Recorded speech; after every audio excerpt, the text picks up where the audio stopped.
preocupa por la cosa que tiene y el día a día. La luz, el agua, el gas y no tener la nevera vacía. Tocando por la calle se viene la policía. Desaparece el altavoz, otro día comiendo arroz, comienza la guerra fría. No es fácil ser positivo, tú bien sabes lo que digo.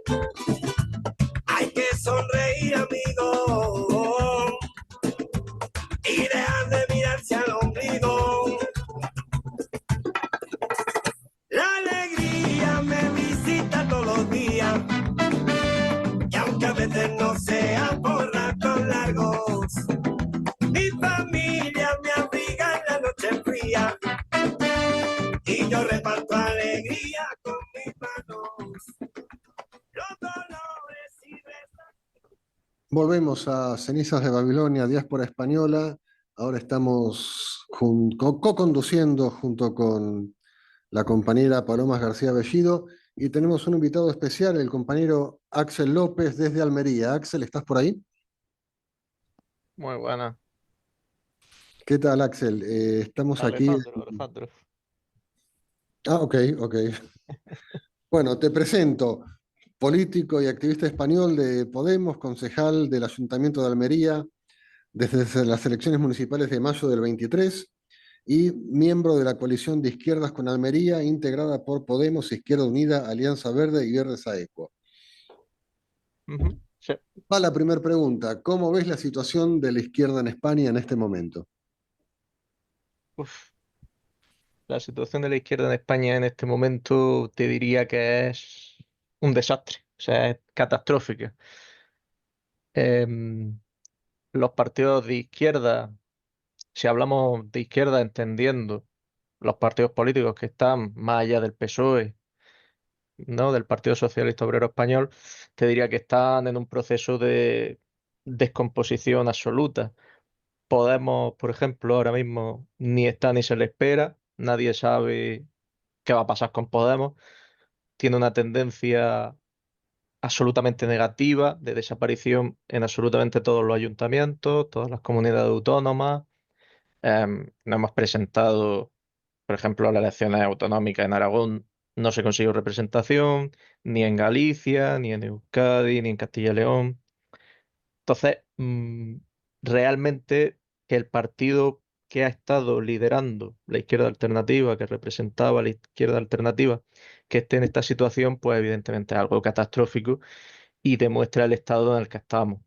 Si luego queremos mirar el resto de partidos del espacio, pues la tendencia es similar. La coalición de Sumar desaparece, Izquierda Unida, que llevaba muchos años en mínimo histórico, sigue en mínimo histórico y no tiene pinta de que vaya a remontar. O sea, la situación de la izquierda nacional en España es nefasta.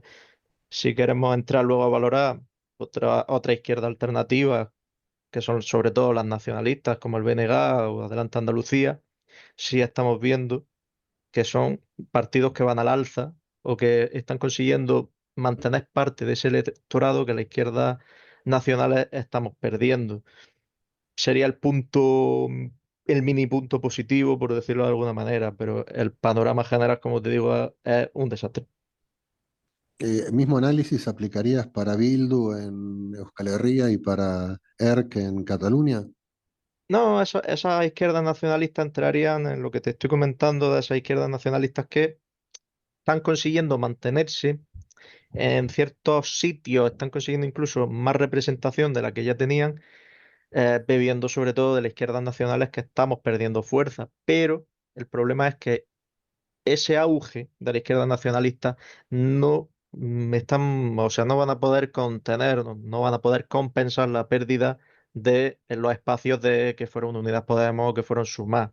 O sea, es una pequeña buena noticia, entre comillas, pero no es suficiente. Paloma, estás muteada, Paloma. Sí, es que se oía. Ahí te Sí, escuchamos. ¿sí? ¿Ahora? Sí, te escuchamos perfecto. Am, sí, lo que dices es bastante desalentador y seguramente para los votantes que están viendo el auge de las derechas, pues me imagino que será esa fuerza de las derechas lo que les vaya a traer al final. Se les diga lo que se les diga, se les prometa lo que se les prometa o se les trate de convencer, si es posible. Em, yo lo que te iba a preguntar es, ¿tú crees que la juventud, tú estarás muy al tanto de la juventud porque eres bastante joven, ¿tú crees que la juventud en general se pregunta sobre cuál va a ser su futuro en España? ¿O son gente que piensa que va a emigrar? O sea, ¿tú qué crees que va a ser el futuro de esta gente? Si en mi época todos pensábamos en emigrar, a marcharse a aprender mejor a otros sitios del mundo. ¿Tú crees que es gente que quiere luchar por su tierra o es gente que lo que querría es conseguir un trabajo y le da igual dónde?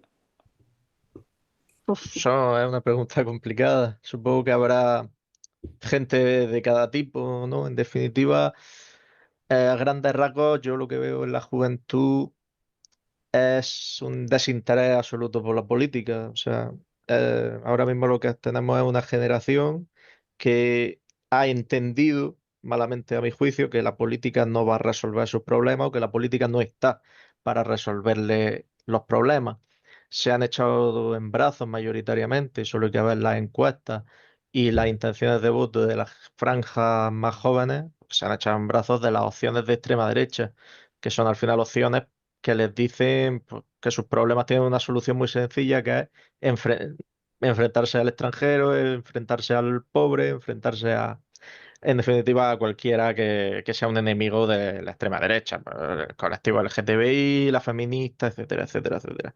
Entonces, realmente, lo que tenemos es una juventud que no está por la política y que las soluciones a la que se agarran es la respuesta más sencilla, que son las que dan la ultraderecha y los fascismos, que al final es un poco también lo que pasó con los auges del nazismo, con el auge del fascismo en Italia.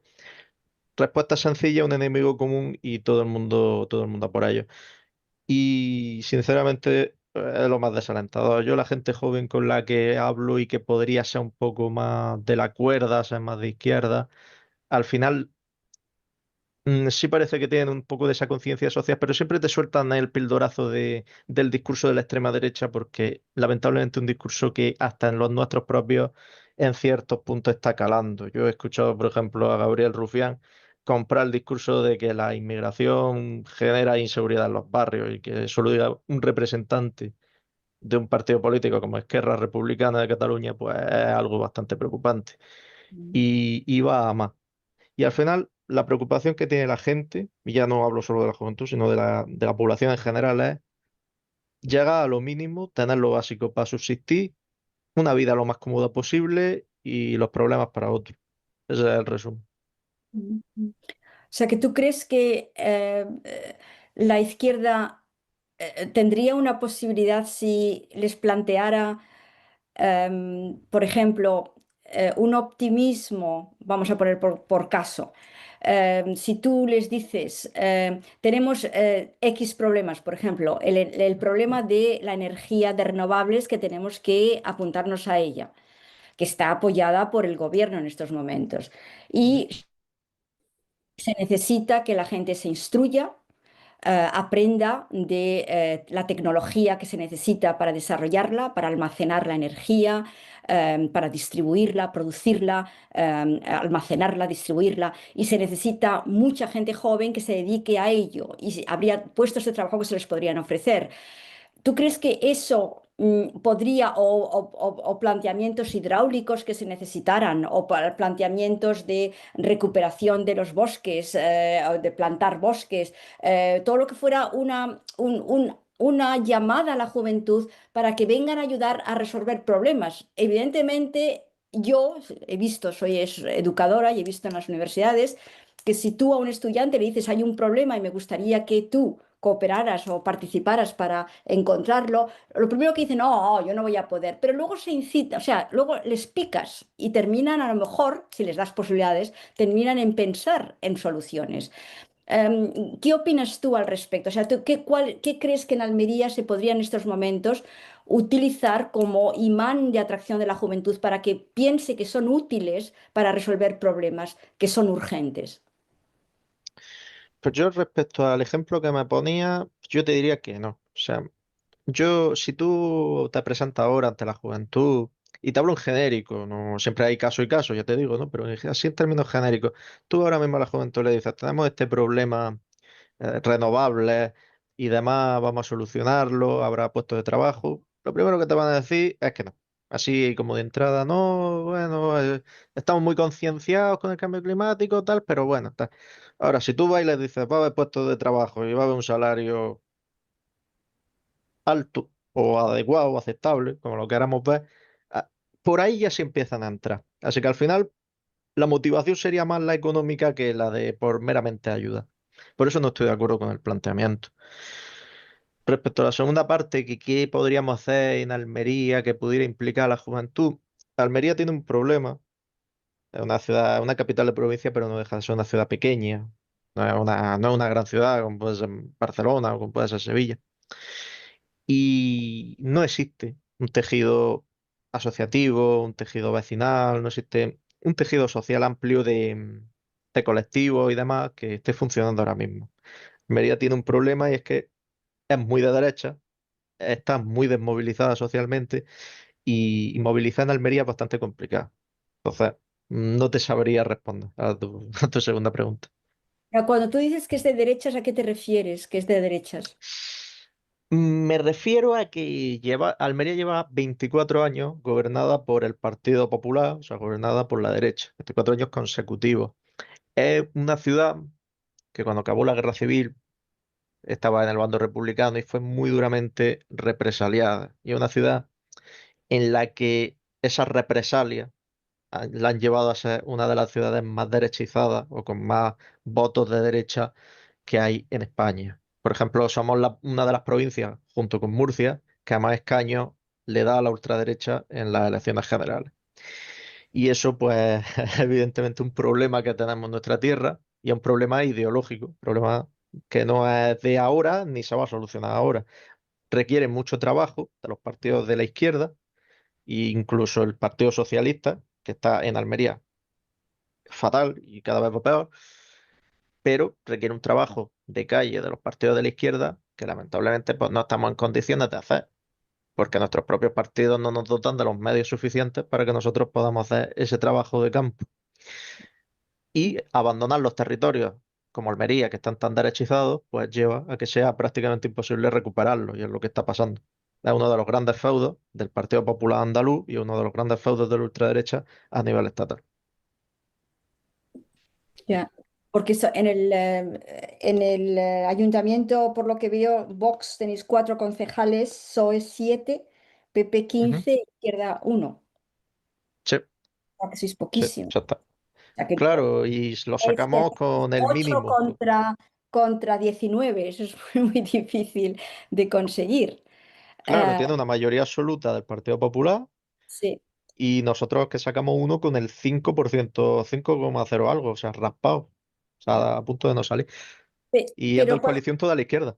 sí, pero cuando tú dices que las derechas, me interesa saber, cuando hablas derechas, ¿qué factores tú opinas son de las derechas que les atrae a la gente?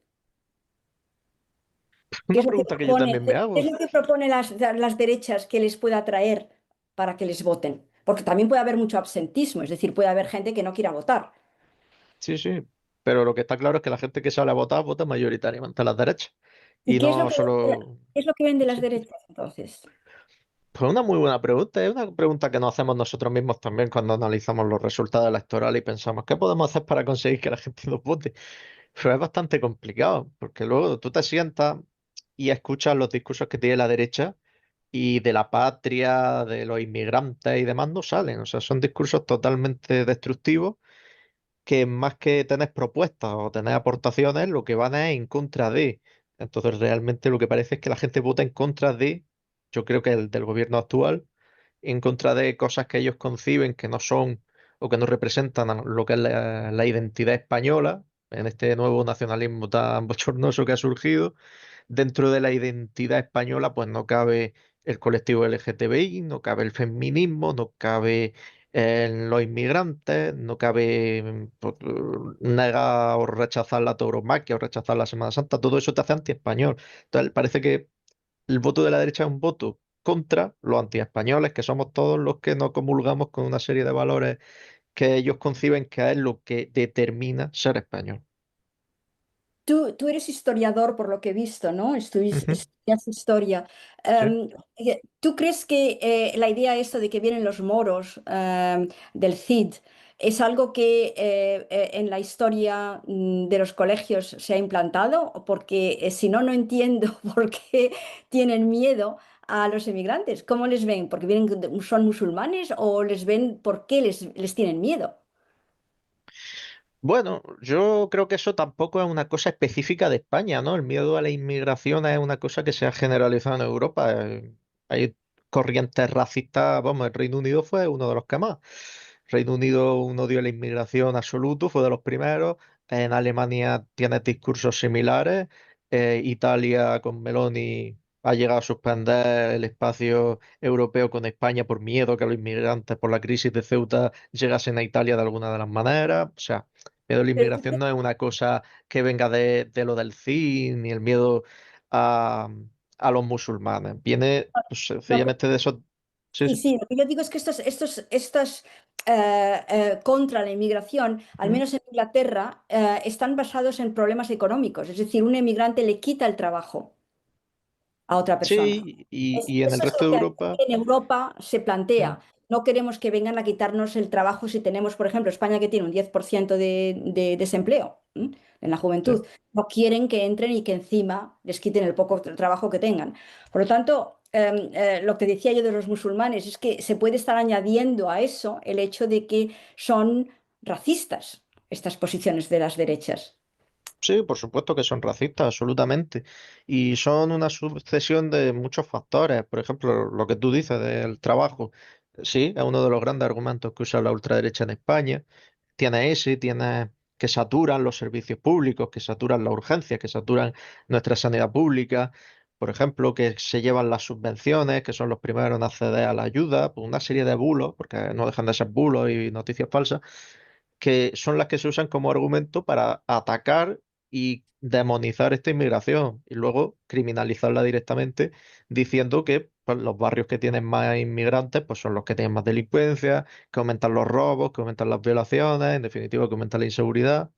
Ese es el discurso estándar, pero no es una cosa nuestra de aquí de España, es una cosa que se está generalizando en toda Europa. Hay una ola racista, porque es directamente racista, que están canalizando las ultraderechas para llegar a los gobiernos y por desgracia están llegando.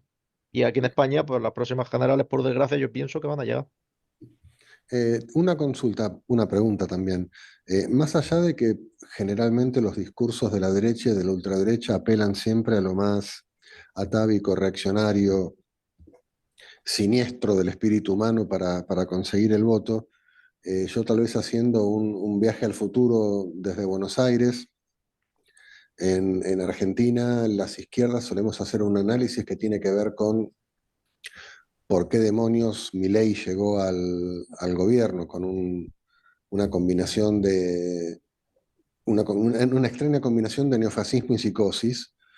Y siempre analizamos que mucha de la culpa de la llegada de la ultraderecha al gobierno en parte tiene que ver con las redes sociales, los medios de comunicación comerciales hegemónicos, pero también con las políticas de planteo y no avanzo, dudo, malmenorismo del gobierno de Alberto Fernández.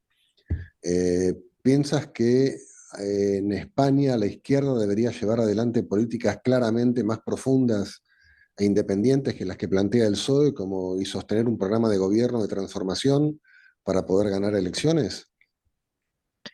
Sí, estoy totalmente de acuerdo con tu planteamiento y creo que es exactamente lo que pasa en España también. Tenemos al Partido Socialista, que no deja de ser un partido de centro derecha, por más que no, por más que la gente quiera negarlo, y es un partido pues que es muy conservador en sus políticas económicas, en sus políticas sociales. es un partido que se niega a regular los alquileres, por ejemplo, entre otras muchas cosas, que se niega, bueno, que se negaba al ingreso mínimo vital, que hubo que arrancárselo con negociaciones durísimas, que se negaba a la regularización de las personas migrantes. Al final es un gobierno pues, muy conservador en lo económico y llega a un punto en el que cuando la situación social llega a unos límites que ya son inaceptables, la gente pierde la esperanza y se desmoviliza, que yo creo que es lo que nos pasa mayoritariamente a la izquierda, que nuestro votante es mucho más exigente que el de derecha y cuando ve o no se ve satisfecho, pues llega un punto en el que se harta, se desilusiona, se desmoviliza. Y el votante de derecha jamás se desmoviliza. Que por lo menos aquí en España, ya en Argentina no lo sé. Entonces, ese es el principal problema, la falta de ambición y la falta de política. Pero igual que te digo el PSOE, te digo Podemos, te digo Izquierda Unida, que son partidos que al final, pues, vendían mucho, parecían mucho, prometían mucho, y parece que se han conformado con lo que había. Y eso nuestro electorado lo castiga muy duramente. Y respecto a los medios tradicionales, también te lo tengo que dar la razón. Los medios tradicionales están al servicio de quien están, al servicio de quien les paga y venden lo que sea necesario para conseguir que los que les pagan consigan los resultados. Las redes sociales, para mí, otro tema distinto. Yo pienso que, y es una cosa que critico mucho, que en su día tuvimos el control de las redes sociales, que tuvimos la hegemonía, que éramos los pioneros y que llegábamos a la gente a través de las redes sociales. La ultraderecha llegó, aprendió y nos ganó. Y hemos perdido también nuestra hegemonía en las redes sociales, pero yo creo que eso es más culpa nuestra que lo de los medios, que al final ahí no podemos hacer nada. Alejandro, te hago otra consulta. Bueno, desde la diáspora de los nietos y bisnietos republicanos en Argentina, ¿Mm? nosotros usualmente caracterizamos que hubo un golpe de Estado neofascista por parte del franquismo, que fue un golpe civil, militar y eclesiástico, y Ujú. nos cuesta mucho luego hablar de guerra civil. Por lo general manifestamos que hubo una resistencia de varios años por parte de los trabajadoras, los trabajadores, las trabajadoras y el pueblo, hasta que finalmente se consolidó el golpe que después nos llevó a 40 años de dictadura fascista. ¿Cómo fue la resistencia en Almería? Almería fue una de las últimas plazas republicanas en caer. Almería fue una ciudad tremendamente castigada y tremendamente represaliada. Fue una ciudad donde mucha gente perdió sus bienes, perdió sus tierras, que luego fueron repartidas a familias franquistas, que son, bueno, no lo voy a decir así porque estaría feo, pero es lo que nos ha llevado al sistema, el modelo económico de invernaderos que tenemos ahora en nuestra provincia. Viene de esos años. Entonces, el que lo quiera entender, que lo entienda, ¿no? Por decirlo así. Pero tampoco podemos decir que fuera una gran resistencia, porque al final, una vez que termina la guerra, una vez que la ciudad cae, pues, llegaron las represalias como llegaron a otras muchas ciudades y poco más se puede decir. La principal resistencia, los principales núcleos de resistencia republicana después de la guerra civil estaban en el norte y tampoco fueron grandes focos, ¿no? Al final duraron los pocos años que duraron sin ningún tipo de apoyo internacional, sin ningún tipo de soporte hasta que los estrangularon y fueron finalmente derrotados. Después de la Guerra Mundial, además, cuando se terminó de ver que ninguna potencia extranjera iba a oponerse al franquismo, pues ni siquiera ya diplomáticamente, pues se perdió toda la esperanza de ninguna resistencia. Se consolidó un poder estatal muy fuerte, un poder ideológico, un trabajo ideológico muy fuerte que ha llevado a España a ser lo que es hoy, que es un país profundamente conservador, profundamente católico y profundamente atrasado.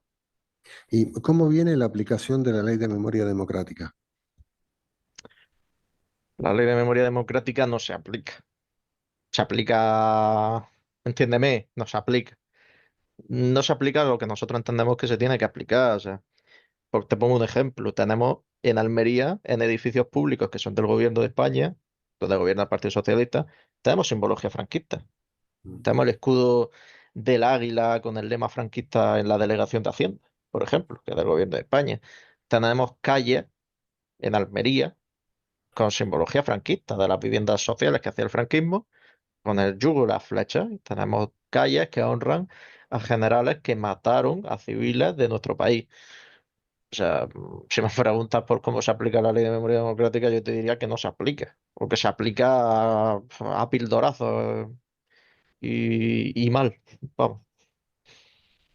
Bueno, Alejandro, tenemos que seguir con el programa. Bueno, gracias por estar en Cenizas de Babilonia, Diáspora Española, el programa de los hijos, nietos de la diáspora republicana y económica y también de los españoles que han venido a la Argentina y a Iberoamérica y España y a América Latina en los más de 50 años. Pero bueno, muchas gracias por estar con nosotros y hasta la próxima. Paloma, te quedas que seguimos.